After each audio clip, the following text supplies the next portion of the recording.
창세기 6장 1절부터 8절까지 우리 한 목소리 같이 합독합시다.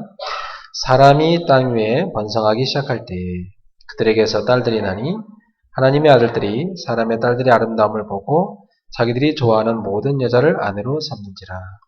여호와께서 이르시되 나의 영이 영원히 사람과 함께하지 아니하리니 이는 그들의 육신이 됨이라. 그러나 그들의 날은 120년이 되리라 하시더라. 당시에 땅에는 네피림이 있었고 그 외에도 하나님의 아들들이 사람의 딸들에게로 들어와 자식을 낳았으니 그들은 용사라 고대의 명성 있는 사람들이었더라. 여호와께서 사람의 죄악이 세상에 가득함과 그의 마음에 생각하는 모든 계획이 항상 악할 뿐임을 보시고 땅 위에 사람 지으셨음을 한탄하사 마음에 근심하시고 이르시되 내가 창조한 사람을 내가 지면에서 쓸어버리되 사람으로부터 가축과 기는 것과 공중의 새까지 그리하리니 이는 내가 그것들을 지었음을 한탄함이니라 하시니라. 그러나 노아는 여호와께 은혜를 입었더라. 아멘. 네, 오늘은 가정치유 메시지 6번째 결혼의 중요성에 대해서 말씀을 전하겠습니다. 여러분 어느 시대가 어떠한가를 분별하는 중요한 기준점이 있습니다. 지금 이 시대는 어떤 시대인가? 그걸 어디서 우리는 볼 수 있을까요? 시대상이라고 하죠. 시대상. 이 시대상을 우리는 어디서 볼 수 있을까요? 저는 그렇게 생각합니다. 성경에서 나온 대로 가정에서 볼 수 있습니다. 오늘 하나님께서 노아 시대 때 그 시대의 죄악성을 보셨는데 그 시대가 죄악되다 아니다를 뭘로 보셨냐면 결혼을 보고 판단하셨습니다. 결혼을 보고. 여러분 결혼을 보면 그 시대가 어떤 시대인지를 알 수 있습니다. 성경은 그렇게 나와 있거든요. 하나님이 아담에게 하와라는 아내를 데려다가 이렇게 결혼을 시킬 때 아담과 하와를 하나님에게 딱 엮어줘서 가정을 이루게 하실 때 누가 그 가정을 이루도록 중매를 서셨죠? 하나님께서 아담이 외로움을 아시고 하와를 데려다가 이렇게 딱 맺어줬습니다. 네. 우리 찬양 인도자가 외로운 나이죠? 근데 딱 하나님이 아시고, 이 아들이 외롭구나. 그래서 하나님께서 믿음 좋은 자매를 데려다가 딱 가정을 이루게 하신단 말이에요. 그게 하나님의 굉장히 은혜죠. 그래서 하나님이 나에게 이렇게 아내를 데려다줬구나. 내 배우자를 데려다줬구나. 그래서 참 감사하다. 이렇게 결혼이 돼야 되거든요. 근데 창세기 6장 시대는 그렇지 못했어요. 사람들이 하나님의 인도로 결혼하지 않고 자기들의 눈에 보기에 아름다운 여자, 자기들의 눈에 보기에 좋아하는 여자, 그렇게 이무대로 막 결혼한 겁니다. 쉽게 말하면. 여러분 이무대로 막 그냥 여러분 육신적인 눈 가지고 막 그냥 막 결혼해야지 막 이렇게 해버리면 안 됩니다.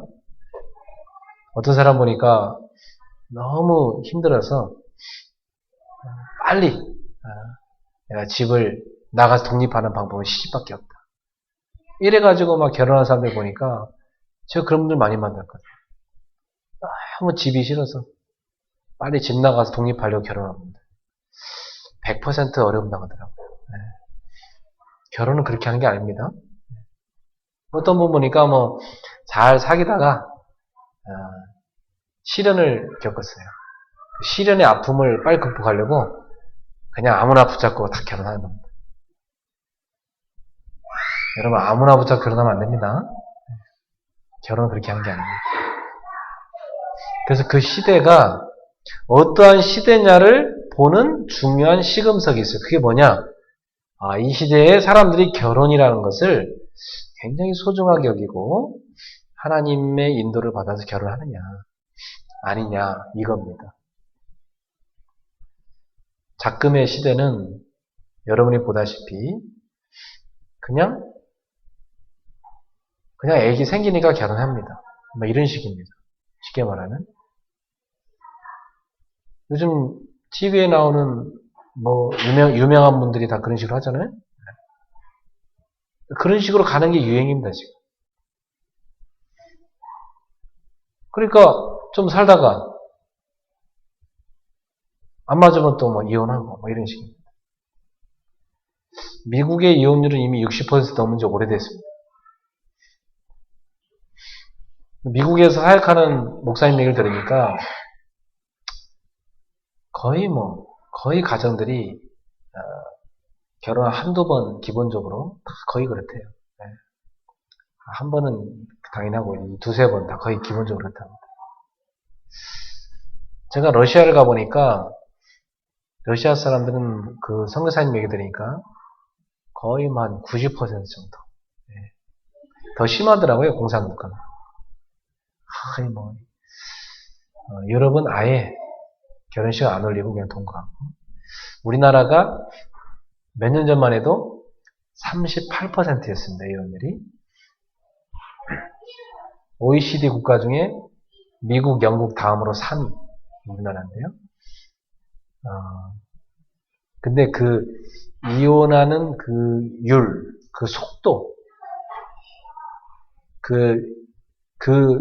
이 빨라지는 그 속도가요, 다른 나라에 비해서 최고 빨라, 우리나라가. 속력. 이혼율이 증가하는 속력 있죠? 이혼율이 증가하는 속력이 1위예요, OECD에서. 우리나라는 속도로서는 세계 1위입니다. 스피드 강국이잖아요, 그죠? 휴대폰.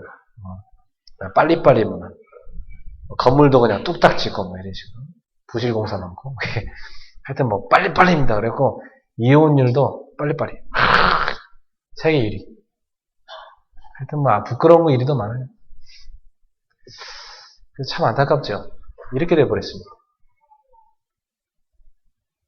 자, 여러분 이 시대를 가만 보세요. 이제는 뭐 동성애 결혼, 아이 입양 너무 많아졌죠. 이런 게 이제 세계적으로 가는 추세입니다. 우리나라도 이제 곧 그렇게 될 거고요. 지금 막 기독교계에서 막고 있지만은 결국 갑니다. 왜냐하면 사람들은 점점 타락해 가기 때문에 점점 타락된 도 가게 돼 있습니다. 마치 제가 볼 때는 이 철로를 이탈한 기차처럼 그냥 멈출 수가 없이 막 가버립니다. 그래서 오늘 저는 여러분과 함께 성경적인 결혼이 뭐냐, 성경에서 말씀하는 결혼 속에 담겨진 의미가 뭐냐, 이것을 나누도록 하겠습니다. 우리 특별히 청년들은 결혼이 뭔가를 제대로 알고 여러분이 결혼하셔야 됩니다. 그냥 나이 차서 남들 다 시집 가니까 나도 빨리 홍기가 찼기 때문에 결혼해야지, 이런 식으로 하면 안 됩니다. 홧김에 결혼하고 그러면 안 됩니다. 결혼은 그렇게 하는 게 아닙니다. 결혼은 하나님의 인도를 받아야 돼요. 아주 소중한 것입니다. 그래서 여러분, 하나님께서 이 세상에 만드신 첫 번째 제도가 뭐냐면 가정입니다. 그러니까 첫 번째 이 가정을 만드실 때 하나님이 중매자가 되셨고 주례자가 되셨어요. 그래서 하나님이 가정을 만들으셨거든요. 그래놓고 주신 말씀입니다. 생육하고 번성하여 땅에 충만하고 땅을 정복하고 다스리라. 자, 이 속에는 하나님의 선교적 명령이 들어가 있습니다. 하나님은 최초로 이 가정을 만드시 거기다가 복을 주시면서 선교하라는 명령을 주셨어요. 하나님은 우리 가정을 복된 가정으로 만들어가지고 이 세상의 가정들을 복된 가정들로 만들기를 원하시는 것입니다. 그러니까 여러분의 가정은 선교센터죠. 그럼 가정을 이루는 부부는 선교사입니다. 선교사가 선교지에서 대판 싸우면 어떻게 되죠? 선교를 하나도 못하죠. 하나님께서 그 선교적 사명을 이어가라고 후대를 주십니다. 그래서 후대한테 선교 바통을 잘 이어줘야 돼요. 그래서 복음과 선교적 사명을 잘 심어줘요. 그게 가정이 가질 굉장히 중요한 사명입니다. 그래서 여러분이 어느 집안으로 내가 시집을 간다. 그러면 이렇게 생각해야 돼요. 나는 이 집안의 선교사로 파송받는다. 여러분, 선교사로 파송받은 사람이 가서 툭하면은 그만두고 때려치겠다. 이러면 안 됩니다. 선교사로 파송한 분이 돌아오라 할 때까지는 거기서 사명을 감당해야 돼요. 그러니까 여러분을 선교사로 파송하신 하나님의 나라, 그 하나님의 나라에 갈 때까지는 그 가정에서 선교적 사명을 잘 감당하셔야 됩니다. 그런데 우리가 어떻게 하면 선교적 사명을 잘 감당할 수 있을까요? 하나님께서 창세기 2장 1절에서 3절에 일곱째 날에 안식하셨다는 말씀입니다. 그날은 왜 안식하시냐면 하나님이 우리를 통해서 영광 받으시라고, 예배를 받으시라고 안식하는 날로 만들어준 겁니다. 지금 우리가 주일날 하나님 앞에 예배를 드리듯이 말이죠. 그럼 어떤 가정이 성교육 사명을 잘 감당하느냐? 하나님께 예배하는 가정. 그 가정이 성교육 사명을 잘 감당하는 거예요. 그 다음에 창세기 2장 15절부터 17절에 보니까 하나님께서 가정을 만들어 놓으시고 그 가정의 센터에다가, 가정의 중심에다가 굉장히 중요한 심벌을 두 개 딱 꽂아놨어요. 그게 뭐냐면 선악을 알게 하는 나무와 생명나무 두 개를 딱 꽂아놨습니다. 이 생명나무는 그 열매를 먹고 영생하는 열매입니다. 하나님은 가정의 중심에다가 영생의 비밀을, 영생의 축복을 담아주셨어요. 그리고 선악을 알게 하는 나무를 꽂아놨는데 그것은 하나님께서 우리가 하나님의 말씀을 따라 순종하며 살라고 선악과 나무를 다 놓고 악을 알기를 원치 않으셨기 때문에 우리에게 그 열매를 먹지 말라고 말씀하셨습니다. 그래서 하나님의 말씀을 온전히 순종함으로 생명나무를 먹으면서, 생명나무 열매를 먹으면서 하나님 안에서 하나님을 잘 섬기는 복된 가정을 이루도록 만들어준 거예요, 사실. 그러니까 가정의 중심에 항상 뭐가 있어야 됩니까? 영생의 비밀을 주신 그리스도. 그 생명의 열매는 바로 그리스도죠. 그리스도의 복음, 딱 중심. 그리고 하나님께서 우리에게 주신 약속. 예수를 믿으면 구원받고 믿지 않으면 정죄를 받으리라. 그 약속을 딱 붙잡고 세계복음화 이 약속을 딱 붙잡고 여러분이 하나님을 섬기는 것입니다. 그게 선교적 사명을 잘 감당할 수 있는 가정입니다. 그래서 여러분 가정이 이 선교적 사명을 잘 감당할 수 있도록 하나님께서는 서로가 서로에게 돕는 배필이 되게 하셨다고 그랬어요. 창세기 2장 22절에 24절에 보니까 돕는 배필이라. 제일 중요하게 돕는 게 뭐죠? 내 남편이 하나님을 잘 믿도록, 내 아내가 하나님을 잘 섬기도록 그걸 돕는 것입니다. 서로가 영적인 성장을 이루도록 서로를 돕는 것. 이것이 가정에서 해야 될 굉장히 중요한 서로 돕는 배필입니다. 서로를 하나님 앞으로 나아가도록 하나님 앞에 서로 세워주는 것입니다. 돕는 배필로 해놨는데 방해하는 배필이 되면 안 되겠죠? 돕는 배필. 그리고 마태복음 19장 4절에 6절에 보니까 하나님이 짝지어 주신 것을 사람이 나누지 못한다. 자, 그러니까 이 부부는 누가 짝지어 준 거예요? 하나님이 짝지어 준 거예요. 아담은 사람이라는 뜻입니다. 그러니까 아담에게 하와를 붙일 때는 하나님께서 아담과 하와에게 딱 맺어줄 때는 짝을 누가 지어준다는 걸 보여준 거예요? 하나님이 짝 지어준다는 거예요. 그러니까 결혼은 하나님이 짝 지어주는 사람들끼리 만나서 이루는 것입니다. 그럼 여러분이 하나님이 짝 지어주실 수 있도록 그 인도를 받으려면 여러분이 어떻게 하셔야 돼요? 정말로 하나님 앞에서 준비되셔야 돼요. 하나님이 짝 지어주시도록 말이죠. 근데 사람들이 보니까 청년들이 하나님이 짝 지어주는 만남이 아니라 그냥 자기가 여기 본문에 나온 대로 오늘 창세기 6장에 나온 대로 말이죠. 하나님의 아들들이 사람의 딸들의 아름다움을 보고 자기들이 좋아하는 모든 여자를 아내로 삼는지라. 하나님께 여쭙지도 않고 하나님의 뜻도 상관없고 자기들이 좋아하는 여자로 막 그냥 아내를 막 삼아버려요. 막 자기 멋대로 결혼한 겁니다. 그냥. 이러니 언약 없는 결혼을 막 하기 시작합니다. 이 타락이 언제부터 시작됐죠? 창세기 3장입니다. 창세기 3장에 아담과 하와가 결국 선악과를 따먹고 하나님과의 관계가 파기되면서 되기 시작된 거예요. 그래서 여러분 가정에 두 가지 핵이 있습니다. 가정에 두 가지 핵.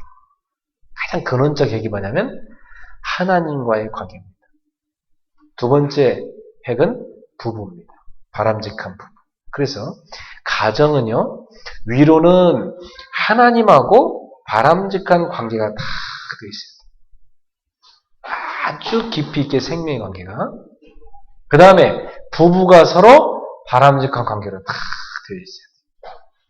이 관계가 문제가 온 부부는, 이 관계가 문제 온 가정은 계속해서 문제를 일으키게 되어 있습니다. 그래서 또 다른 문제 가정을 낳게 되어 있습니다.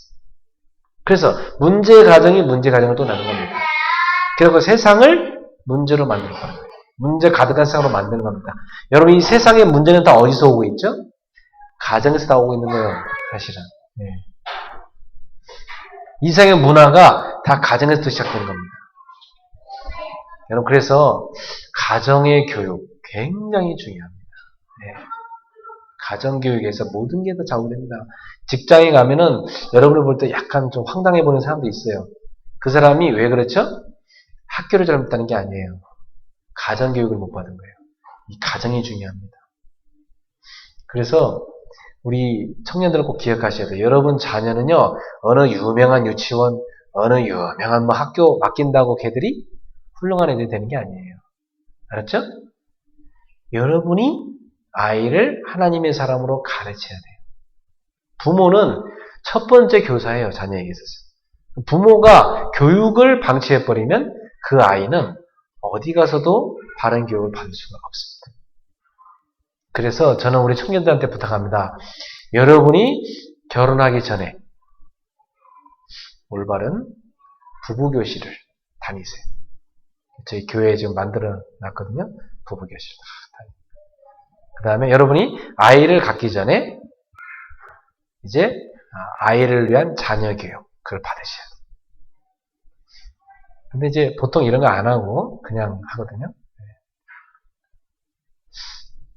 어떤 부부는 보니까 서로 다 언약으로 준비하고 기도 가운데 만나서 결혼하고 아이를 가질 때도 목사님 저희들 아이를 가지려고 합니다. 계획 중에 있습니다. 지금. 기도해 주세요. 네, 알겠습니다. 딱 기도하고요. 딱 그 기간을 넣고 준비하고 아이를 딱 갖고. 이게 벌써 출발 때부터 바르게 배웠기 때문에 그렇게 돼요. 근데 보통 젊은이도 그렇게 안 합니다. 그냥 막 놀다가 애 생겨버려. 야, 우리 끝나다 배불렀고 이제 매듭돼서 못 앉아. 빨리 결혼하자, 빨리 날 잡아. 날 잡고 막. 자, 빨리 청첩장 뿌리고 막 이렇게 확 결혼하고. 그럼 애기 낳고 그냥 막. 낳았으니까 막 빨리 키워야죠. 막 키우고 막. 어떻게 키우지? 키우다 보니까 막 어렵거든. 네? 나중에 뭐 어느 유치원에 맡기지 얘를? 막 유명한 유치원 찾아봐. 유명한 유치원. 돈 많이 들어 괜찮아. 유명한 데야.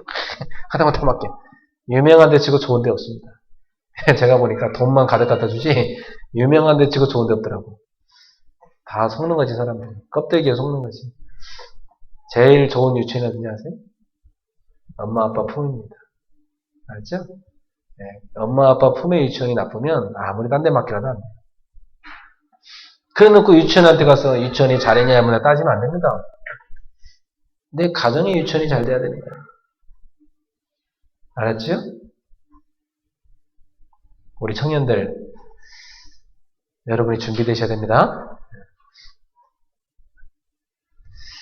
그래서 저는 청년들하고 일단 그것부터 시작하고 싶어요.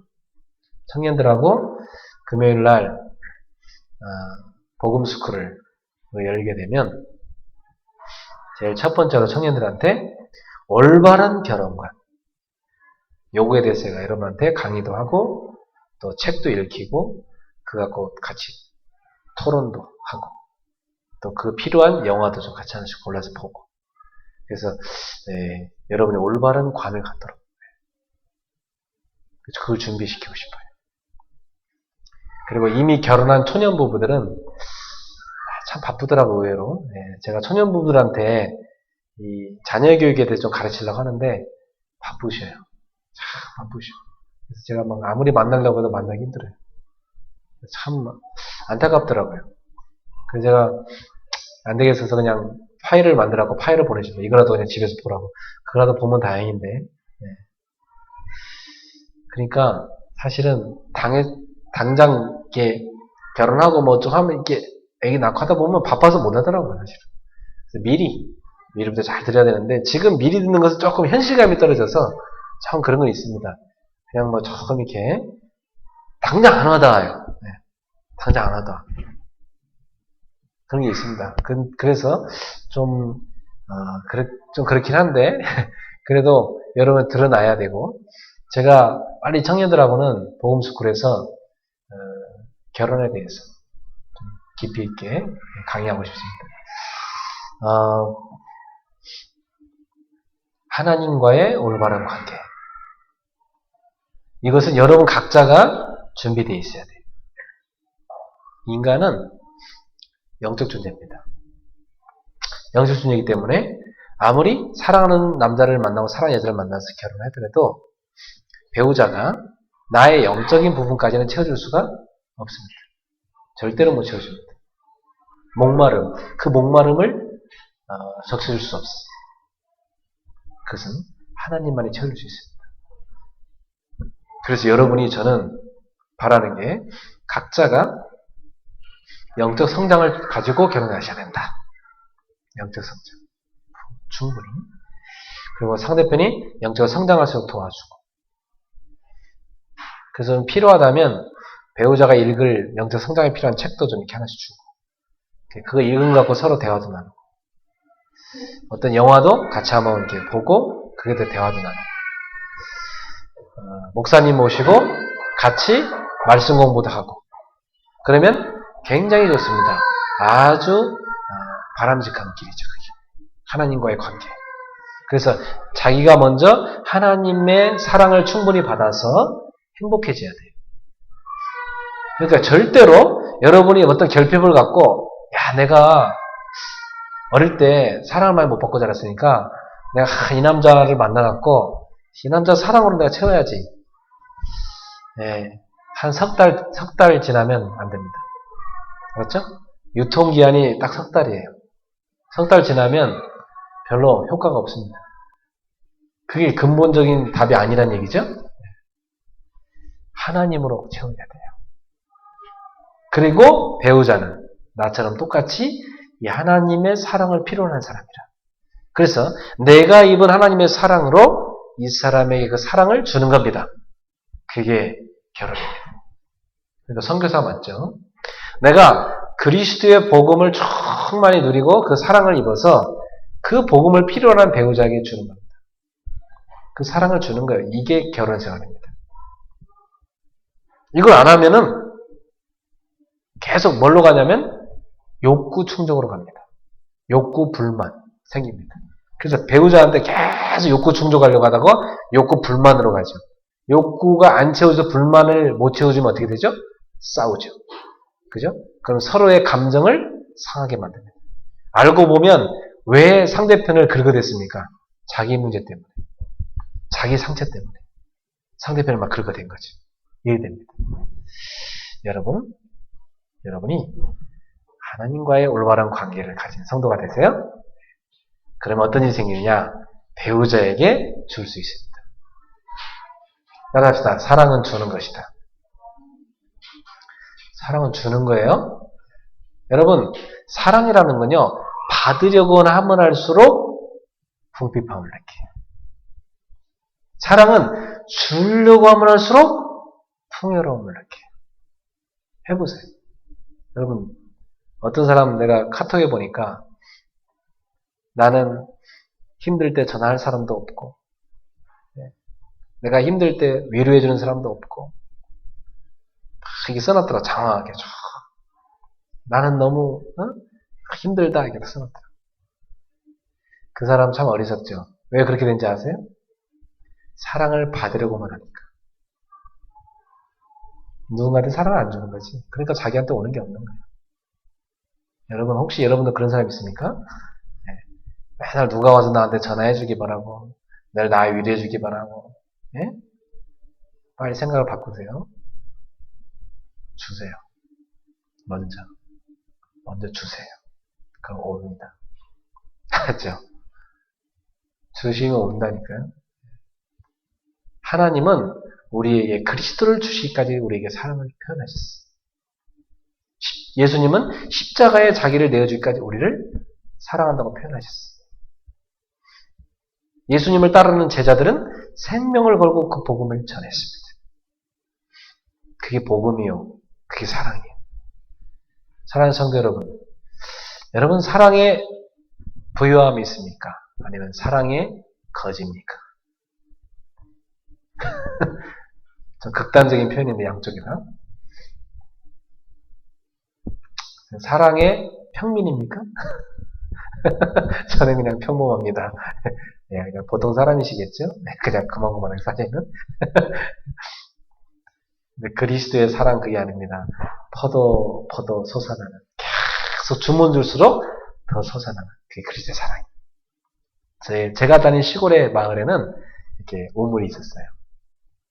여름 되면 제가 거기에 어머니 심부름하고 김치 이렇게 떠다가 갖다 드려요.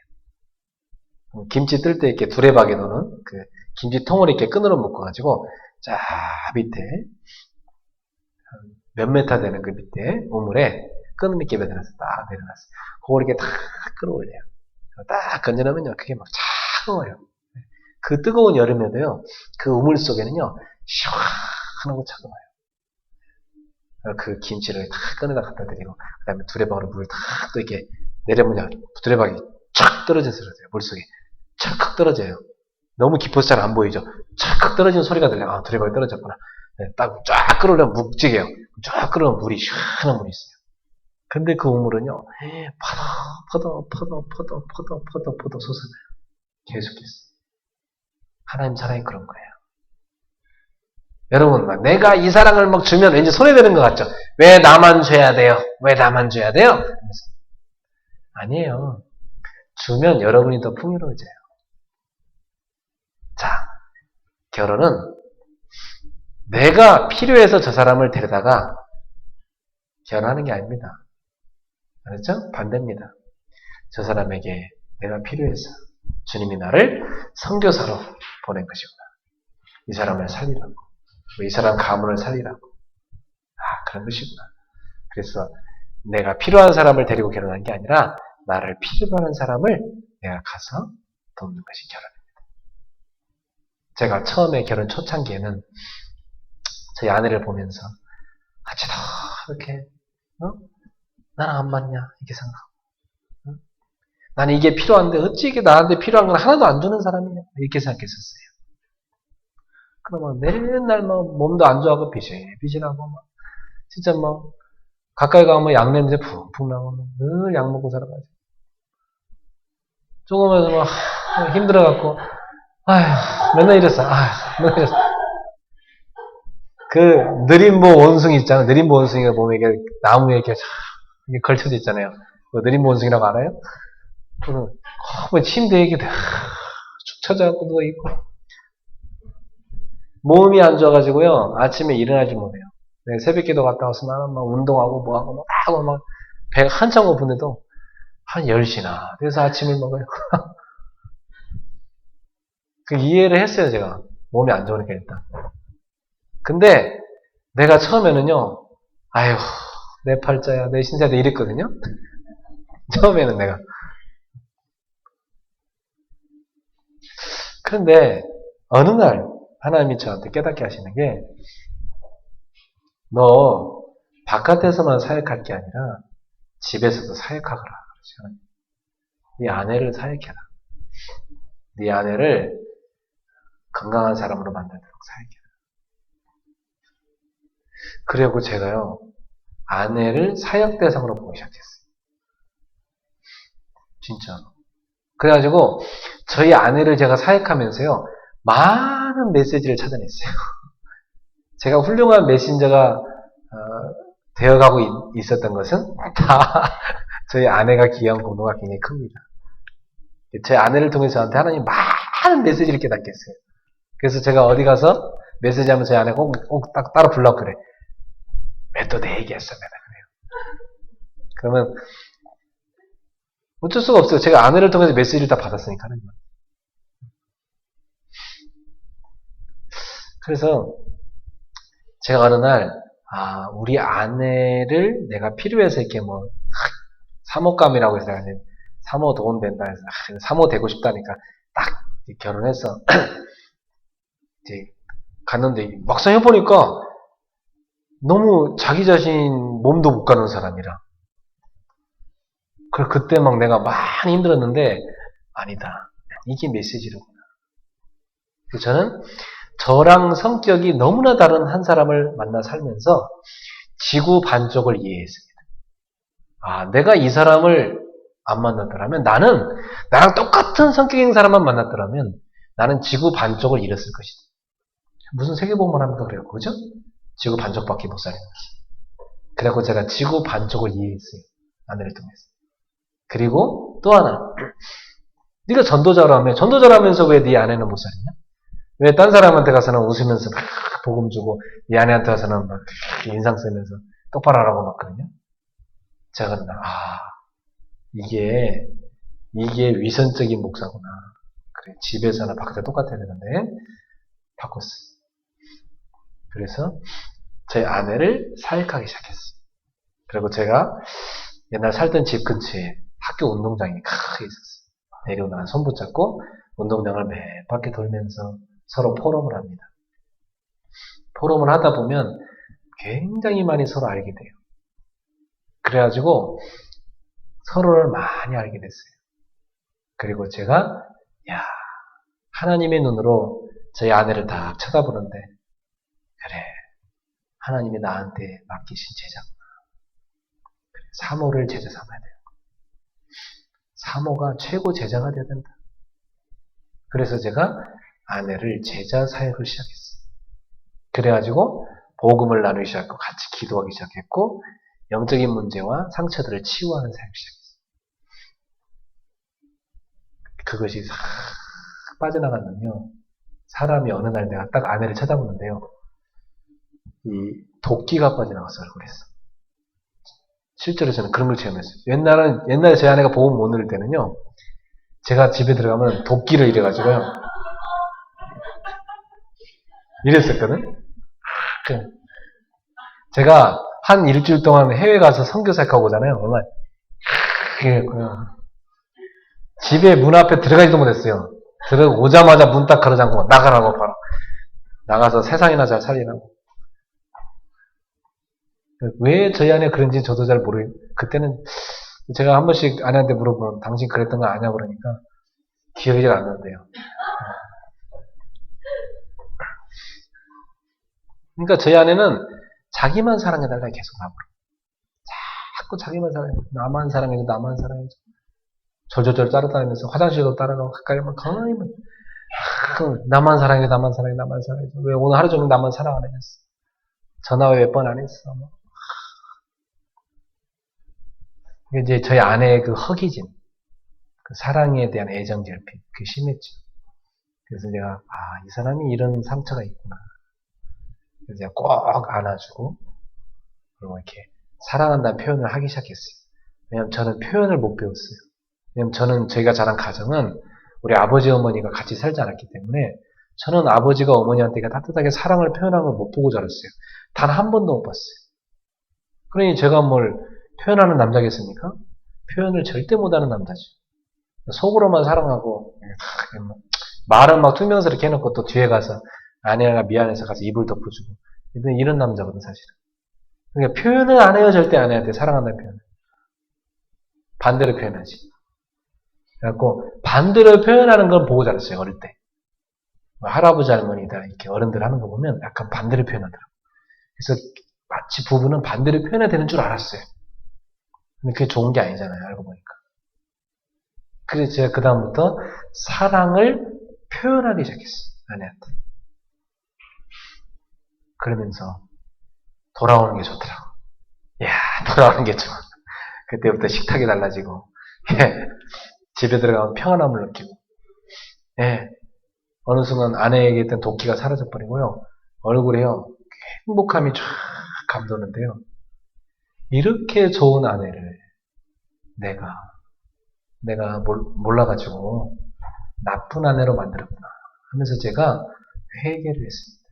그리고 내가 이런 아내를 사역하는데 성공하지 못한다면 내가 무슨 바깥에 가서 복음이 맞다 그러고 뭐 하나님이 사랑이라 그러고 뭐 하나님이 역사하신다고 살아계시다고 뭐 하나님이 역사하신 가장 행복하다고 어디 가서 말할 수 있겠어요. 다 거짓말쟁이지. 안 그래?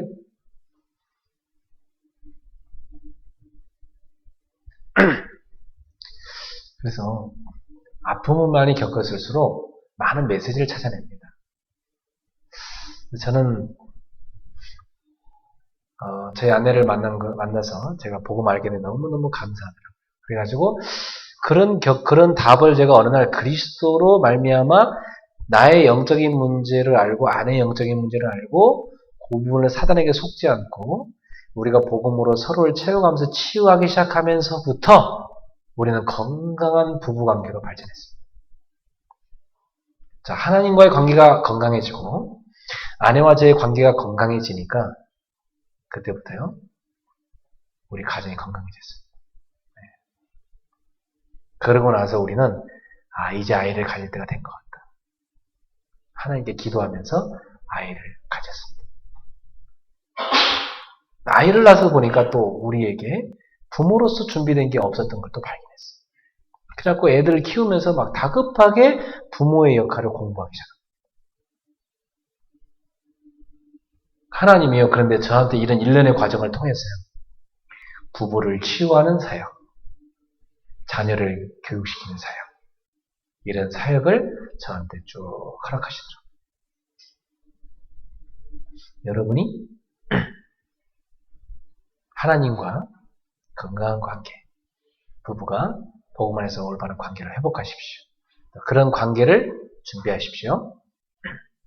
여러분, 우리도 잘 알다시피 에베소서 5장 22절부터 25절에 보면 바울 사도가 부부의 건강한 관계를 설명하는데 예수 그리스도와 교회의 관계로 빗대어 설명하십니다.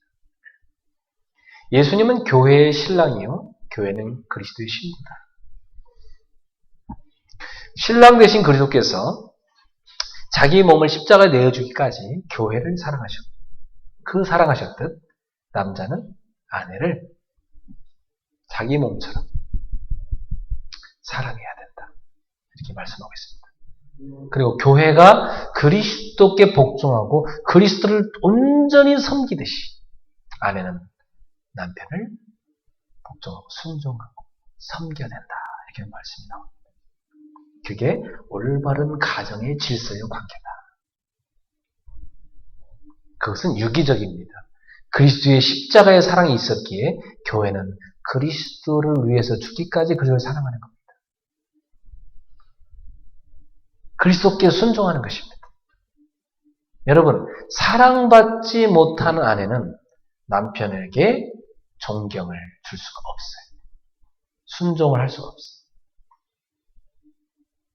또 남편에게 순종과 존경을 주지 못하는 아내가 남편에게 사랑을 얻어낼 수 없습니다. 이것은 굉장히 유기적 관계. 이것은 하나님과 우리의 관계랑 똑같아요.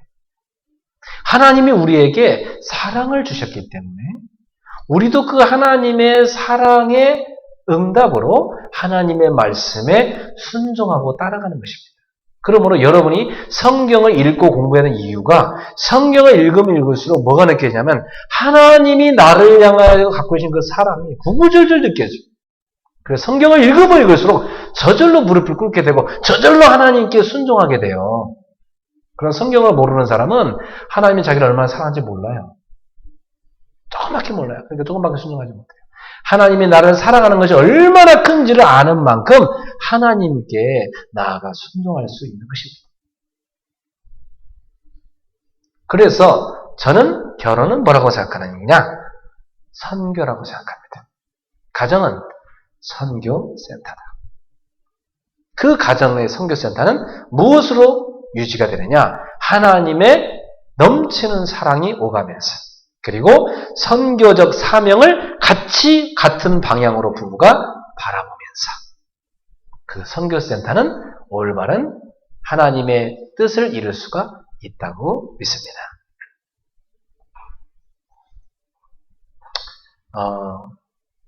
어느 책에 이런 얘기가 있습니다. 네가 남편을 왕처럼 존경한다면 그는 너를 여왕처럼 받들 것이다. 그러나 네가 하녀처럼 행동한다면 그는 너를 하녀처럼 취급할 것이다. 내 남편이 친구를 만나러 가는데 동행할 때는 목욕을 하고 옷을 단정하게 입고 나가야 한다.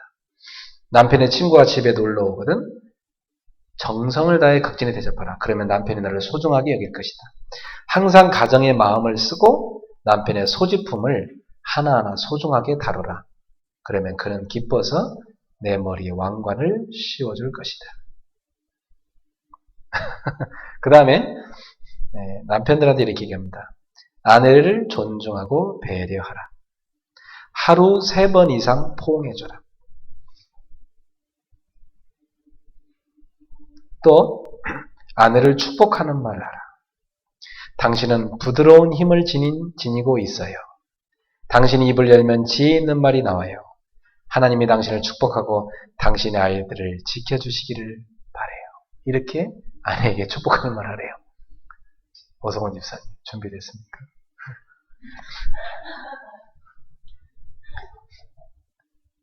그리고 가족이 식탁에 함께 앉아서 기도하라. 거실에서 하나님의 말씀을 읽고 대화하라. 아침 출근길에 아내와 자녀를 꼭 안아주며 사랑한다는 애정 표시를 꼭 해보자. 평화로운 가정이 자녀 교육의 기본이다. 부부가 서로 아끼고 사랑하는 모습을 보여주라. 그것이 최고의 가정 교육이다. 여러분, 자녀 교육 어려운 거 아닙니다. 부부가 하나님 잘 섬기고 건강한 관계로 행복하게 사는 것이 최고의 가정 교육입니다. 이건 하지도 않으면서 애를 좋은 학원에 보낸다고 그 아이가 좋은 아이가 되는 게 아닙니다. 어릴 때 들어간 상처는 치유해주지 않으면 평생 갑니다. 어릴 때 잘못된 가정을 보고 가정에 대한 오해가 들어가면 그 아이는 평생 또 잘못된 가정을 이루게 됩니다. 그 길을 또 걸어가요. 그래서 실험했는데 실제로 조사해 보니까 그릇된 가정에서 자란 아이들이요. 나중에 결혼해서 또다시 그릇된 가정을 이룬다고 그래요. 그 확률이 대다수랍니다. 그러니까 여러분 오늘부터 복음의 명문감을 이루어가시기 바랍니다. 유대인의 결혼식에 이런 얘기가 있습니다. 그들은 이렇게 본다. 결혼식에서 연주된 음악은 그 기세가 군대 음악과 비슷하다고 그래요. 왜냐? 결혼식은 두 사람의 전사가 전쟁터로 나아가는 것과 같기 때문에 이제부터 두 사람은 싸우고 상처를 입을 것이다. 그리고 나이가 들면 부상병처럼 서로를 위로할 것이다. 싸우고 제가 옛날에 어느 곳에 가보니까 남편이 아내를 지극정성 돌봐요. 아내가 병들었어요. 왜? 자기가 너무너무 아내를 괴롭혀갖고 병들게 만들었어요. 그래서 그 부상병을 자기가 이제 남은 생에 위로하면서 치료해주면서 하는 것입니다. 그래서 중년을 넘어가면 서로 호르몬도 밖에서 나와요. 여자는 남성 호르몬이 많이 나오고 남자는 여성 호르몬이 많이 나와요. 성격도 바뀌어요. 남자는 나이가 들수록 부드러워져요. 여자는 나이가 들수록 근육도 생기고요. 강해집니다. 특히 러시아에 가보면 여자들이 남자를 두드려 패고 삽니다. 남자들이 여자한테 얻어맞고 살아요. 러시아에 가면. 러시아는 거의 양육권이 다 여자한테 갑니다. 남자는 다 무능해요. 맨날 군대만 갔기 때문에 옛날 소련 시대 때 군인만 키워가지고 러시아들은 굉장히 강합니다. 남자들 거의 얻어맞고 살아요. 전 세계에서 얻어맞고 사는데 거기에요. 그래서 남자들이 젊을 때 아내를 너무 고생시키면 나중에 근육질의 아내한테 얻어맞고 삽니다. 그러니까 여러분이 젊을 때 잘하십시오. 여러분, 하나님께서 왜 여자를 남자의 갈비뼈로 만들었을까요? 여자가 늘 남자의 마음 가까이 있게 하려고. 알았죠? 여자가 남자의 마음에 늘 가까이 있어야지 멀리 있으면 안 되거든요. 늘 가까이 있게 하려고 갈비뼈로 만들었어요. 그래서 나의 갈비뼈, 늘 내 속에 있듯이 가까이 가슴에 품고 살아야 되는 게 남자입니다. 알았죠? 근데 그 갈비뼈가 너무나 이게 막 남자에게 어느 정도 맞춰 살아야 되는데 막 너무 크게 삐져나와가지고 가슴을 막 힘이 파고 괴롭히면 안 돼. 때로는 내가 거기에 맞춰서 이렇게 절제하고 숙여들 할 때도 있어야 돼요. 그렇죠? 그 다음에 남자가 자기 갈비뼈를 앞에 집어 던지고 다니면 사랑 안 해주면 안 돼요. 알았죠? 사랑해서 품고 다녀야 돼요. 하나님께서 이렇게 부부를 맺어줄 때는 이런 깊은 원리가 있는 것입니다. 그래서 우리 청년들은 결혼을 뭘로 여기라고요? 선교로 여기십시오. 선교로 여기고 넉넉한 사랑을 줄 수 있는 그런 가정을 이루시기 바랍니다. 넉넉한 사랑. 왜 그런 거 있어요? 왜 사람이 이렇게 막 째째하게 주는 사람 있잖아. 그죠? 뭐 하나 이렇게 주고 나면 자기가 주놓고 막 보상바라는 사람 있잖아요. 나는 줬는데 왜 안 주지? 또 안 줬다고 또 화내고 누가 달랬어 언제? 그죠? 그리고 자기가 주놓고 또 상대편이 안 준다고 또 벼르고 있고 째째한 사람 되면 안 됩니다. 그냥 주세요. 바라지 말고. 그렇죠? 그냥 넉넉하게. 누가 행복해지죠? 주는 내가 행복해집니다. 그리고 여러분 서로 그런 마음을 가지면 부부는 건강해질 수 있어요. 그래서 째째하게 내가 너는 2를 줬는데 너는 왜 2를 안 주냐? 내가 10을 줬는데 10을 안 주냐? 이렇게 서로 따지고 싸우지 말고 거의 신혼 때 보면 그런 데 싸우거든요. 그러지 말고 넉넉한 사랑 마음껏 주세요. 그래, 내가 선교사로 파송받아서 이 사람을 살리고 이 감을 살리라고 왔는데 넉넉하게 주자. 예수의 사랑. 그래서 여러분의 배우자가 여러분을 보고 이게 하나님의 사랑이구나 느끼게 만들어야 돼요. 그러면 여러분이 믿는 예수님을 존경합니다. 그리고 그도 예수님을 온전히 섬기는 사람이 됩니다. 결혼하고 싶죠? 우리 젊은이들. 결혼하기 전에 아파트 준비하는 것보다 더 중요한 게 복음 준비하는 거예요. 알았죠? 네. 알았어요? 결혼하기 전에 여러분이 몸매 준비하는 것보다 더 중요한 게 뭐예요? 복음 준비하는 거예요. 그래서 내 자신의 깊은 속에 들어가는 그런 상처들을 다 복음으로 치유하여 건강한 자아를 가지세요. 네. 자기를 사랑해줄 수 있고 상대편을 사랑해줄 수 있는 사람으로 상대가 나에게 사랑을 줄 때 건강하게 받을 수 있는 사람으로 알았죠? 어떤 사람은 사랑을 받을 줄 몰라. 받는데 익숙하지가 않아. 그것도 병이거든. 건강하게 주고 건강하게 받을 수 있는 그런 젊은이로 준비되기를 주의 이름으로 축원합니다. 이미 가정을 이루신 분들도 복음 안에서 새로운 에덴을 회복하시기를 축원합니다. 기도하겠습니다. 사랑의 주님 감사합니다. 오늘은 가정치유 6번째 결혼의 중요성을 살펴봤습니다. 하나님, 노아 시대에 모든 가정들이 타락해서 하나님은 더 이상 세상을 용납할 수 없었습니다. 그래서 노아의 가정만이 하나님과 동행하고 있었기에 노아의 가정을 통해서 새로운 시대, 새로운 하나님의 백성을 이루고자 선교하게 만들었습니다. 사랑하는 주님, 오늘날 이 시대에 우리도 노아처럼 시대를 살리기 위한 방주를 만듭니다. 우리의 가정들이 시대를 살리는 방주가 되게 해 주옵소서. 그래서 어그러져 가고 하나님께서 보시기에 안타까운 이 시대, 결혼의 중요성이 희박해지고 너무나 비성경적인 결혼관에 찌들어 있는 이런 시대, 이 시대를 변화시킬 수 있는 하나님의 아들, 딸들이 되게 해 주시옵고, 이들이 이루는 가정은 시대를 살리는 노아의 방주가 되게 해 주옵소서.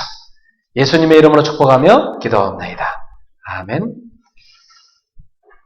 내 영혼이 은총 입어 중한 죄짐 벗고 보니 슬픔 많은 이 세상도 천국으로 와하도다.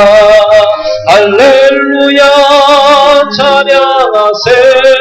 내 모든 죄 사함받고 주 예수와 동행하니 그 어디나 하늘나라 주의 얼굴 뵙기 전에 멀리 뵈던 하늘나라 내 맘속에 이루어지니 날로 날로 가깝도다.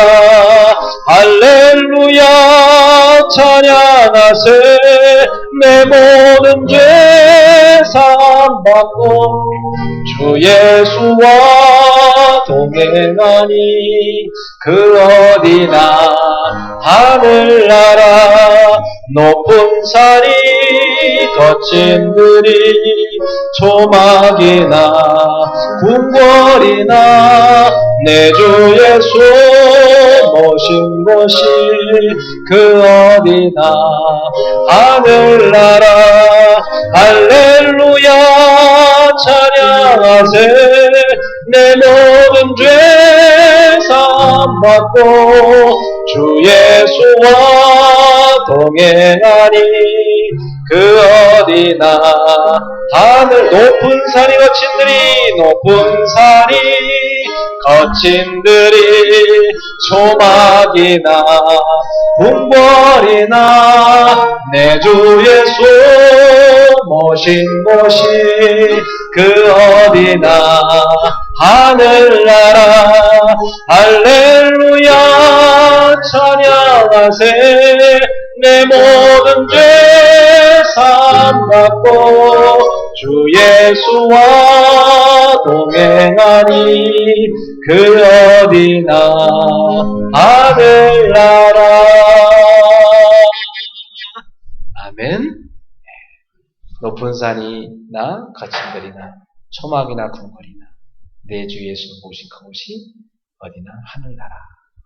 여러분 가정이 이런 곳이 되기를 바랍니다. 주님을 모신 가정, 하나님의 나라 말이죠. 그래서 여러분의 자녀가 시대를 살릴 선교사로 준비될 수 있는 가정 되길 바랍니다. 그래서 한 가정에서 또 다른 가정을 낳는 것입니다. 여러분의 가정이 선교적 삶을 감당한 가정에서 또 다른 선교적 삶을 감당한 가정을 낳으십시오. 그때 세상이 변화됩니다. 노아처럼 말이죠. 방주를 지으세요. 자, 우리 주신 말씀 붙잡고 하나님께 이 시간 간절히 한번 기도합시다. 오늘 우리에게 하나님은 어떤 말씀을 주셨습니까? 나에게 준 말씀 무엇입니까? 오늘 하나님 앞에 간절히 이 시간 기도합시다. 사랑하는 주님 감사합니다. 오늘 주님은 저희들에게 결혼의 중요성을 알게 해주셨습니다. 하나님은 이 시대를 쳐다보니 결혼의 소중함이 점점 퇴색되어 가고 있음을 볼 때 너무나 마음이 안타깝습니다. 그러나 여기 모인 우리 귀한 청년들이, 귀한 성도들이 성경적 결혼관을 회복해서 하나님의 사랑이 가득하고 선교적 사명이 충만한 시대를 살릴 미션홈을 이루게 하옵소서. 그래서 우리가 하나님의 은혜와 축복을 받아서 세상을 복되게 하는 그러한 가정을 이루게 하시고 또 우리 후대들이 우리보다 더 좋은 선교적 가정을 이루어서 이 세상을 살리게 해 주시옵소서. 하나님께서 노아에게 너를 위하여 또 네 가정을 위하여 방주를 지으라고 말씀하셨습니다. 우리가 하나님 우리 자신을 위해서 또 우리 후대를 위해서 방주를 만들게 하소서. 시대를 살릴 방주를 만들게 하소서. 하나님 우리 귀한 젊은이들이 이 중요한 사명을 놓고 기도하며 준비하게 하옵소서.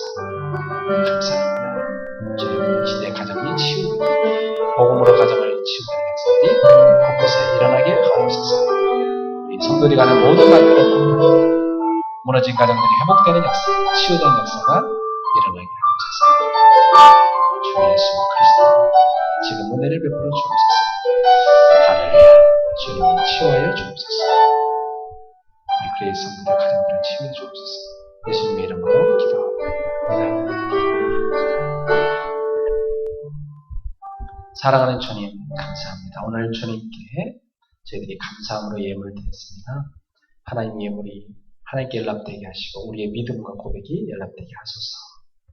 하나님 저희들은 세계 복음화의 언약을 붙잡고 선교적 사명을 감당하는 가정을 이루게 하시옵고 하나님의 사랑을 서로 주기에 늘 풍성한 넉넉함이 있는 그런 넉넉한 사랑의 교류가 있는 그런 가정을 이루게 하옵소서. 그래서 그 속에서 우리 후대들이 시대를 살릴 선교사들로 잘 양육되어서 하나님 우리가 이룬 가정 본받아서 복음의 또 다른 선교적 가정들을 이루는 역사들이 일어나서 하나님의 세상이 계속해서 변화되는 역사가 일어나게 하옵소서. 우리들의 가정과 가문을 통해서 세상이 변화되는 역사가 일어나게 하옵소서. 우리 성도들 가운데 아픔이 있는 사람을 치유하시고 또 가정에 상처가 있거든 주님이 싸매시고 치유하셔서 성경적인 건강한 가정으로 거듭나게 하옵소서. 예수님의 이름으로 축복하며 기도하옵나이다. 아멘.